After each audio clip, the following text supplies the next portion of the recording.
the first thing I would like to follow up on with you, and I found this point very interesting, and I know our community and audience is very interested in that.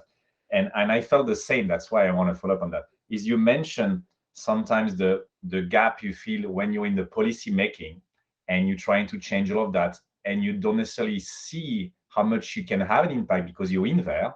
But afterward, you see when you're in the industry how much things can be different, right? And Yes. I see there is very often a disconnect, right, between the policymakers and the perception that the industry has of those policymakers and how it can change. So, um, Yeah.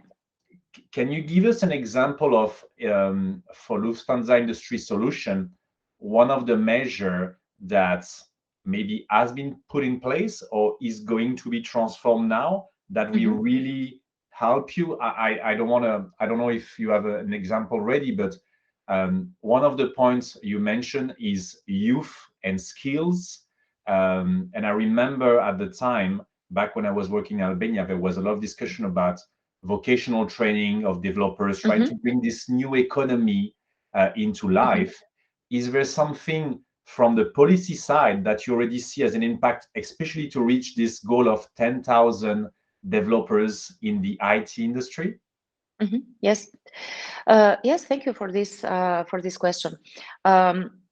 Just to go back to the point I made in the beginning. Policy was focusing on fiscal incentives for the software development industry. And this created an attractive environment for foreign investors to set up business in Albania.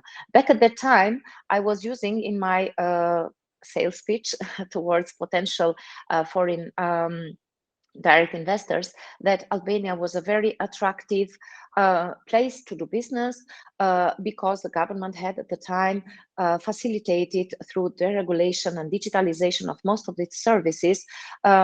Setting up a business was getting more and more easy, finding a place to do your business. So a lot of places to rent and also with economic price, and youth that has been educated in the public universities or private universities and were looking for employment in the field of IT.